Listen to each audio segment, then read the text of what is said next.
I never thought I would go down the rabbit hole that I've gone down, but I'm here now. This rabbit hole involves the identity and hidden story of what is known in today's culture as aliens.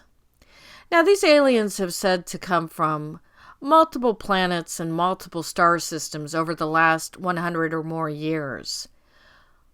But before that, they were seen as demons, and I also believe they were called by some people snake brothers, gods and goddesses, shapeshifters, angels, deities, divas, asuras, reptoids, nagas, succubus, incubi, and so forth. I believe I have come up with the answer to what they are, and that they are not from outer space, per my theories and research, but rather they have come from Earth and have always been from Earth. Now, I began my journey in childhood when I began to see similarities between Egyptian and Mesoamerican cultures. I continued on and had a mainstream job, but never lost interest in hidden history. I joined a couple of book clubs in the 1990s and began to read more on spirituality, the occult, religion, psychics, mythology, and history. And I continued on with my research and began writing a series of children's books called The Library Kids. It was during this time that I formulated what I call the mythological unification theory. And this theory tells the story of what I term the Crownide bloodline and their global travels and civilization of the world between possibly 12,000 to 25,000 years ago. Simply stated, this theory states that all of your pantheons around the world are about this Crownide family, and your Abrahamic God, by the title known as Jehovah, is Zeus, and the title of Yahweh refers to Cronus. Their story is absolutely pertinent to unlocking the mystery of aliens, and you will see why throughout this series as I connect the dots to them and the androgynous aliens of today's culture. Now, first, let me review the history of the Crownides, because their story is critical to understanding and unmasking the aliens' true nature and identity, as well as expose the massive cover-up of the past. The priests who created modern Semitic religions knew the identity of these people, and they actively hid it and destroyed evidence of this family who traveled the world by destroying every culture's history and knowledge of them and their pantheons. They also sought out any physical remnants of these ancient beings and actively destroyed them and any mummies that would tell a different story of history on this planet. Examples being the Temple of Bel in Palmyra, which was blown up by ISIL in 2015, or the Inquisition, or simply writing holy books that state that thou shalt not suffer a witch to live, and seeking out the priestesses of old who had a different story and destroying them completely so that the old religions were buried. After discovering the story of the Crownides and the books that told the story of the Crownides in esoteric libraries such as the Loeb Library out of Harvard, I then wrote a series of new books that are part of my Hidden Human Story series for a more mature audience. This series tells their story. The most important clue to the Grand Deception came from an ancient Roman scholar named Valerius Maximus, who worked during the reign of Tiberius, 14 AD to 37 AD. It further supports my mythological unification theory. Here is what he wrote.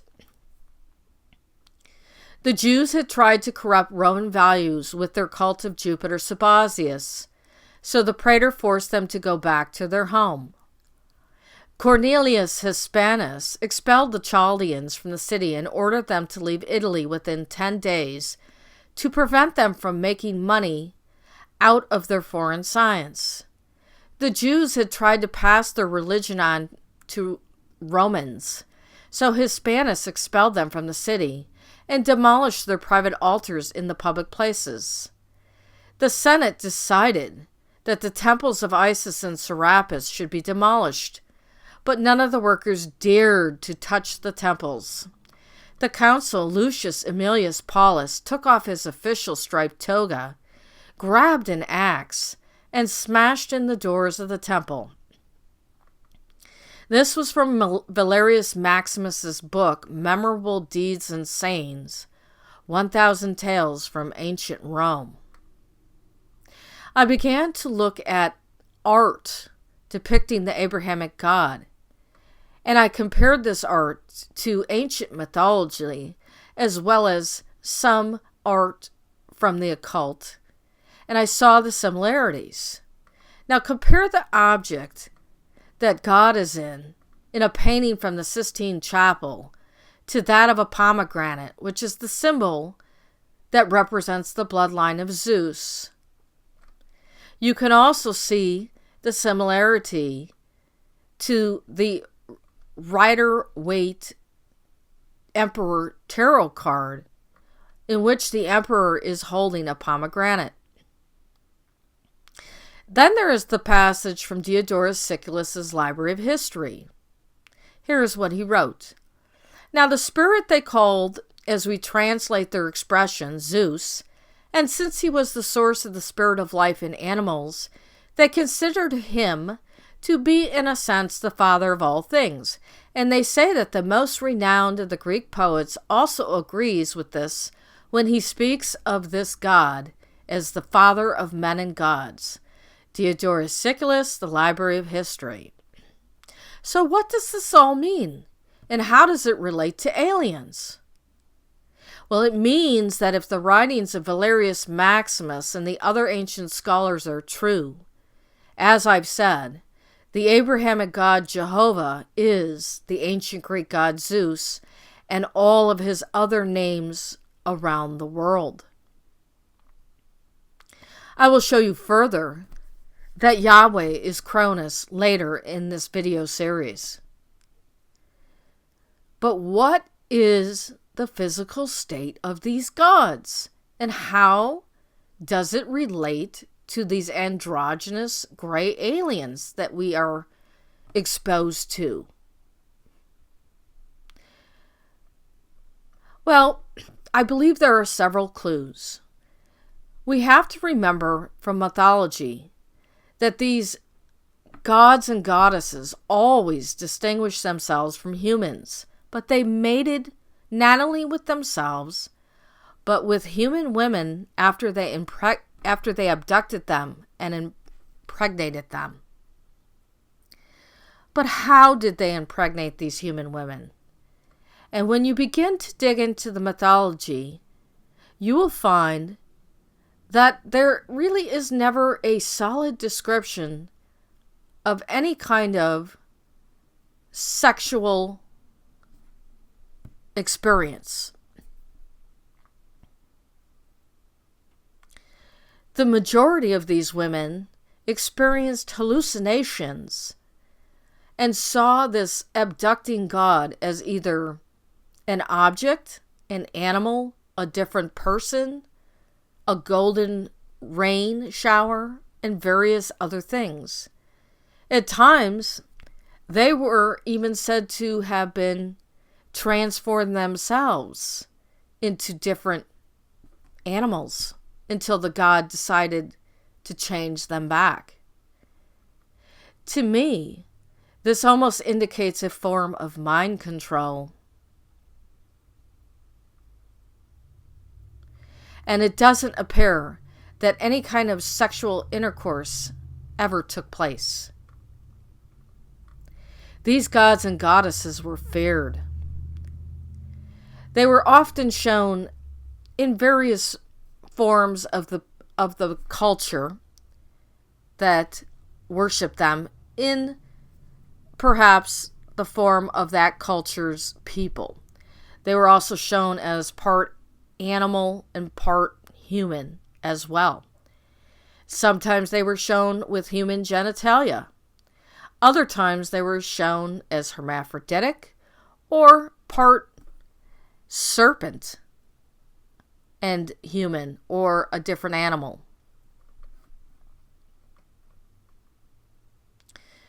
A deeper study on these chronides begins to reveal more when the Nag Hammadi library is used to expose that Cronus is the Gnostic demiurge.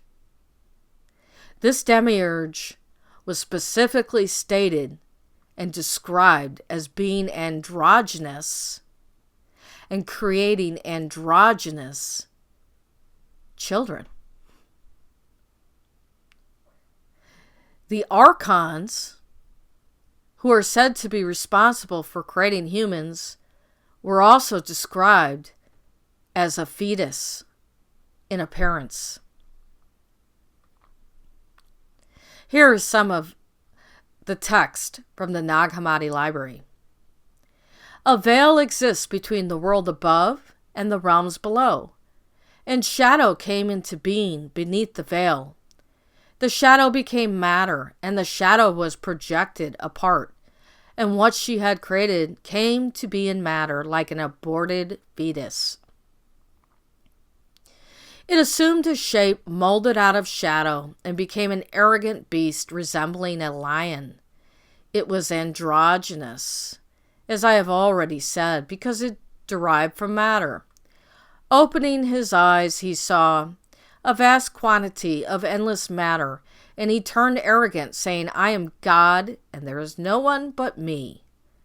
This is from the Nag Hammadi library, The Reality of the Rulers, the Apostasis of the Archons.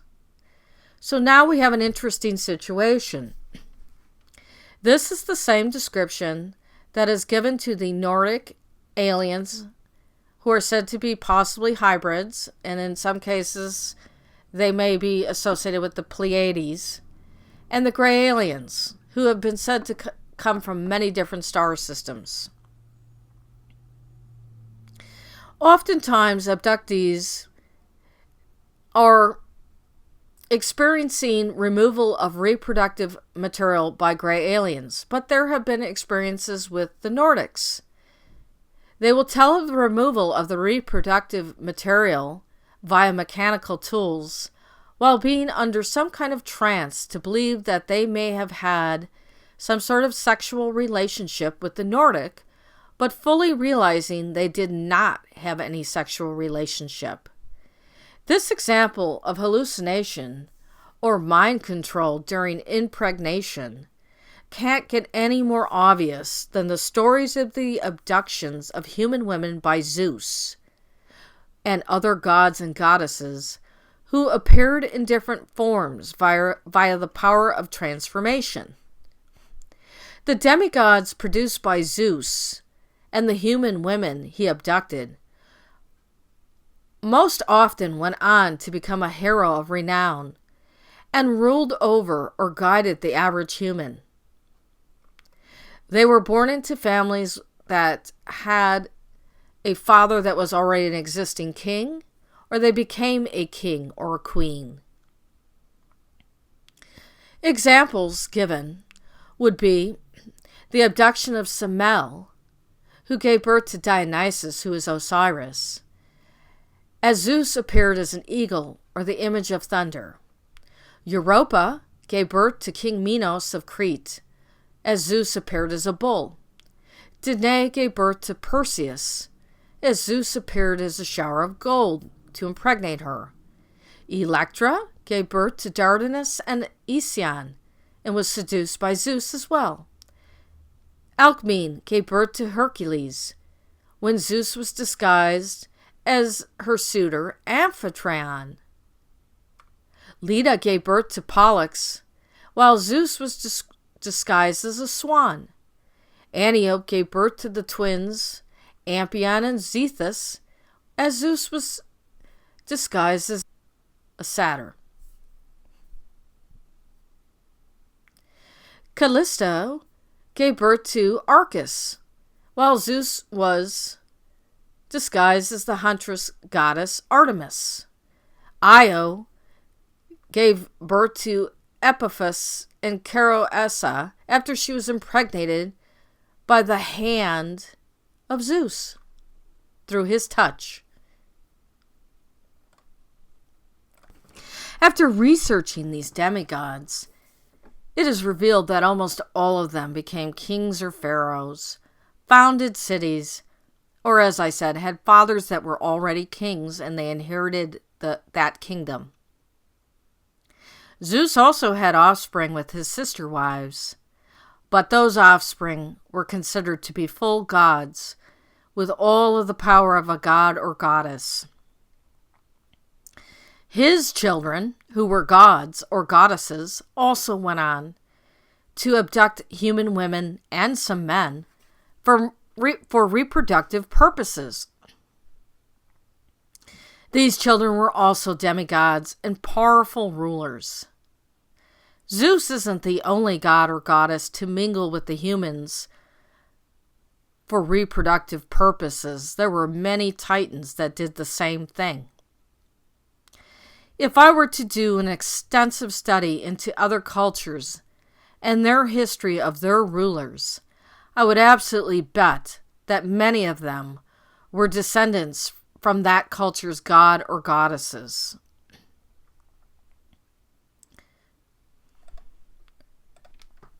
Now, I would also include that many priest lines were also descendants of these gods and goddesses.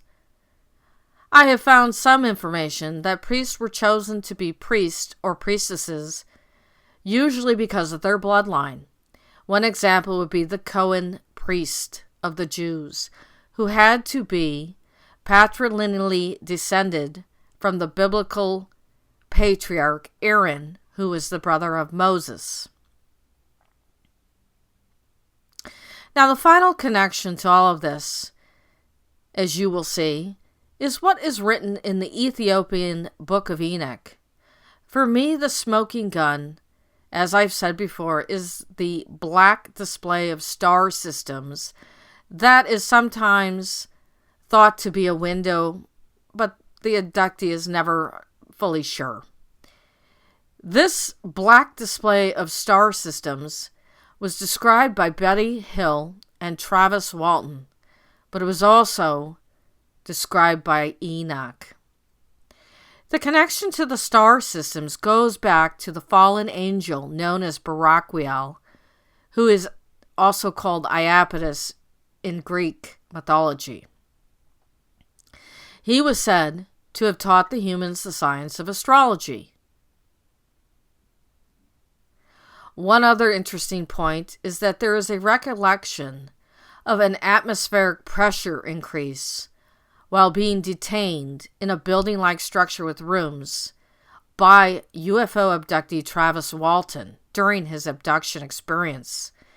This is a symptom experienced by divers or deep underground miners. So what is going on here? And I believe there are only a few conclusions. I believe all of these stories from ancient mythology, Semitic religion, UFO abductions, and secret government programs are talking about the same group of people or elder race beings that live under the ground and possibly underwater. And they've always lived under the ground. And I believe there is a very strong possibility that they were created by previous human races from long ago. Their underground world has always been known as Tartarus and the Abyss to the Greeks and Romans. Underground cities such as Shambhala and the underground city of Superstition Mountains in Arizona have also been cited as places that these elder race beings live in or have lived in. Today we suspect that there are several other underground cities currently existing at Area 51 in Nevada, Mount Shasta in California, and Dulce in New Mexico. There are probably hundreds of underground cities disguised as military bases or hidden under forest preserves or actually under cities or even possibly underwater that we are not fully aware of. Now, there have always been rumors and tales of entrances to hell located throughout the ancient world, which a person could actually find, and that would take them into the underground to see a horrible place that they may never have returned from. Charles Manson was also looking for an entrance to hell out in the desert of the Southwest in America. I believe the Greys were possibly created as a worker race from long ago, and that a previously technologically advanced race of humans who evolved on this planet naturally, as some of the theory of evolution states, but in a parallel development with the various races of humans, and some of these humans advanced high enough technologically, created many human hybrids. We know of some of these hybrids through mythology, such as the werewolf or dog man, griffins, possibly Bigfoot, mermaids, and so on. But how do we know that various other creatures were not created by combining dinosaurs or birds or reptilians with human DNA? Today, in a very short period of time, we have seen the advancements in science that allow for the cloning of humans, as well as the creation of human hybrids. I will talk further on this subject throughout this video series, but it has only been within the last 20 years that the science of genetic engineering has really taken place. There have been individuals who attempted to do such things, such as a Russian biologist out of Russia during the early 20th century, who was trying to create a human-ape hybrid but was stopped. You could just imagine what really has been done and kept hidden from the public. Now, what is interesting is that these gods and goddesses did fight with each other, and that is consistently described throughout the world's mythology. One side of the family tried to instruct humans to be civilized, and the other side instructed them to do human sacrifice and various other negative behaviors.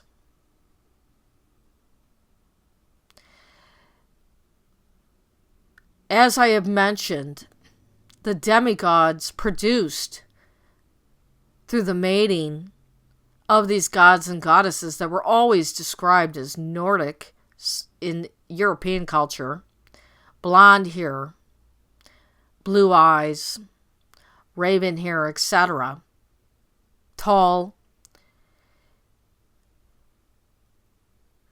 always became rulers. Now, some of these rulers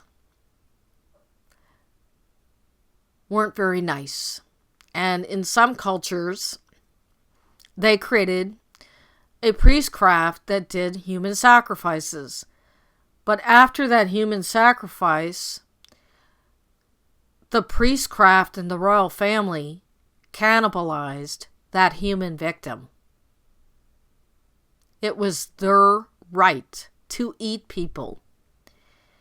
It is said that the Nephilim, who were the offspring of human women and fallen angels, would cannibalize the average human as well as rule over them and basically abuse them. That is why they were wiped out. I will get into more detail about that throughout this series.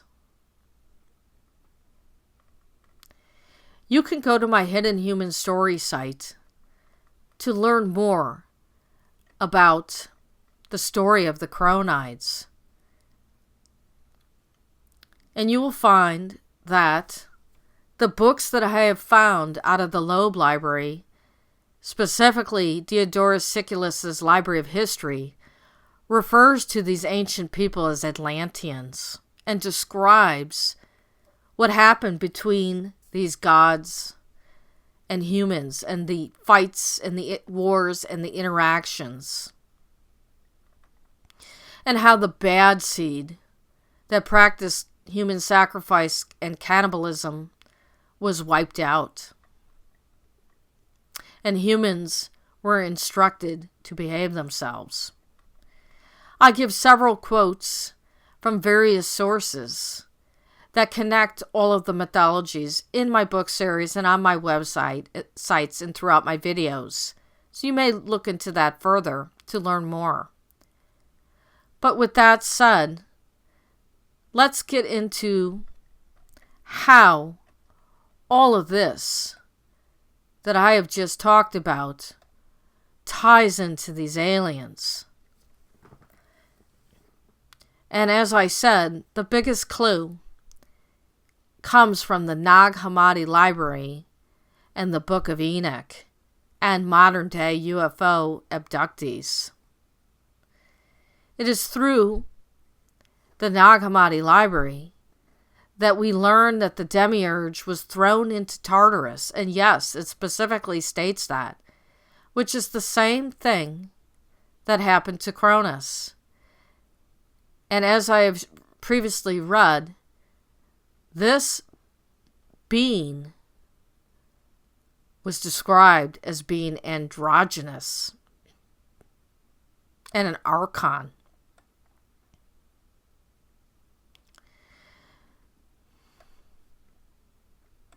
What does androgynous mean? Did these gods and goddesses have normal genitalia?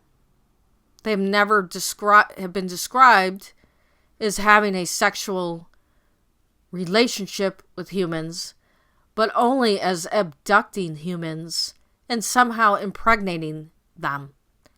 How did they do it? And as I just described, that abductee was under some kind of mind control during the impregnation to see this god or goddess, who was described as a Nordic being, as an animal or a different person, or simply being touched by the hand of Zeus being impregnated. All of this is absolutely reminiscent of what modern UFO abductees describe. Now, modern UFO abductees who are impregnated never seem to carry that child to term in the real world that we know of, or at least they're not telling. And oftentimes, after a period of being pregnant, they are re-abducted and the fetus is removed to be raised in some kind of a birthing tube. Later, that person will come and meet this hybrid child, which appears to be some kind of cross between a human and a gray alien. As I said, the Nordics have also been seen with the gray aliens. As I get into the Travis Walton experience, he specifically states that there were Nordic-looking beings with these gray aliens that interfaced with him after he was taken somewhere that sounds like it was underground.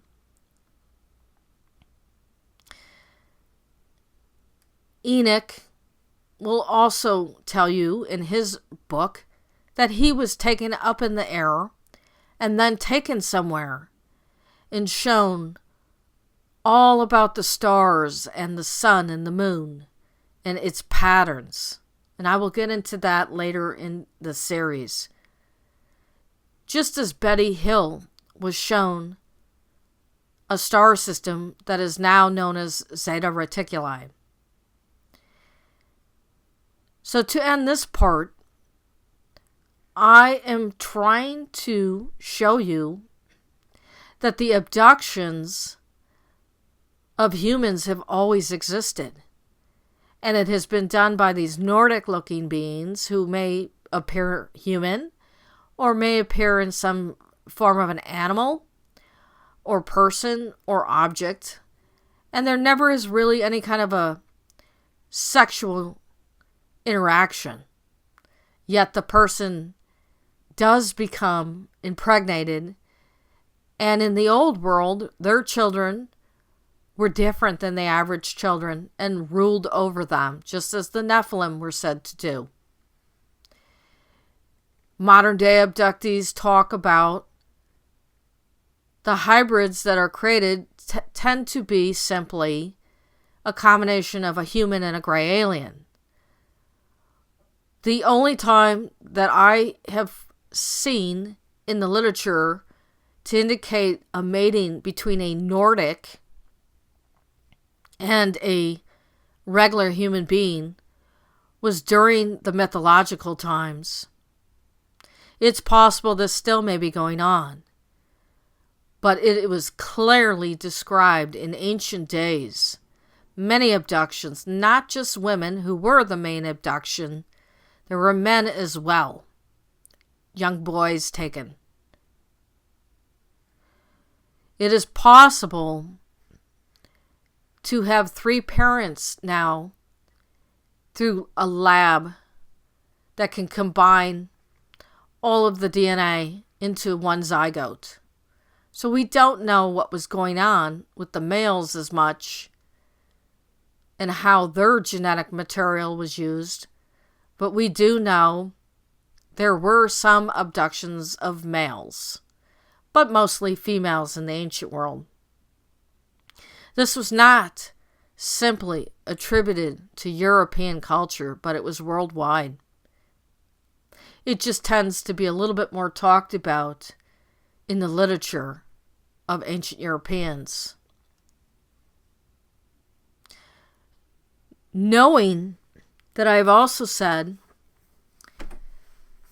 that the chronoids existed anywhere from 12 to 25,000 years ago, we know that the abductions of humans have been going on that long. That's how long. Probably even further. As I get into the story of Atlantis and its timeline, we may find that these beings were created up to 50,000 years ago due to the stories of Atlantis rising into its high state 50,000 years ago before a major catastrophic event occurred on the earth due to the abuse of technology. We may also find that it goes back even further. We know from anthropological theory that the oldest humanoid being currently is 7 to 8 million years of age, per theory. What I have found in literature is evidence of a possibly advanced society that goes back at least 50,000 years ago, in which they had mastered nature. So much so that they caused a great destruction on this planet, not once, but 3 times, per legend.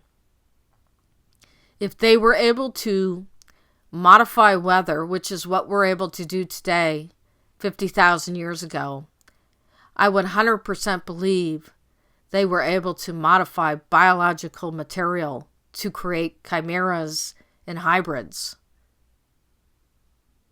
So I would argue that these gray aliens and these Nordics have been around at least 12 to 25,000 years, if not 50,000 years, possibly even earlier on this planet, and that the abductions have most certainly gone on since the time of the Cronides, and the Cronides were the Semitic gods and angels and fallen angels of your Semitic religions. And we know that the fallen angels were abducting human women and creating Nephilim. So I will continue on in this series and give more proof and evidence that shows you that all of these things are connected. I will also get into the description of these grays and compare it to reptiles and birds, fish and amphibians, and show that some of their physical characteristics are the same as reptiles, birds, fish, amphibians, and also human.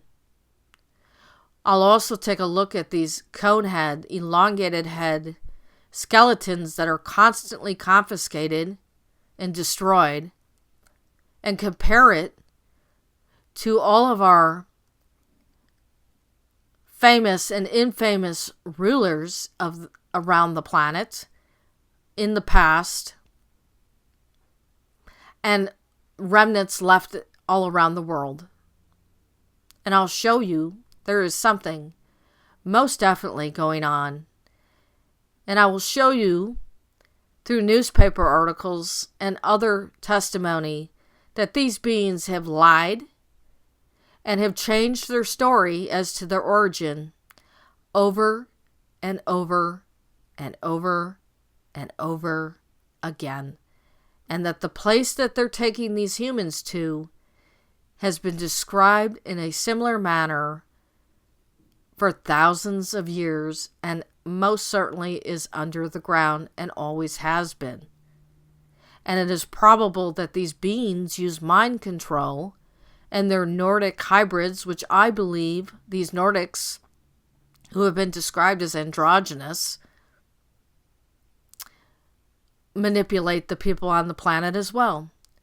And if an offspring is produced among the human race that has some kind of genitals, it is generally placed in a ruling position to control the rest of us.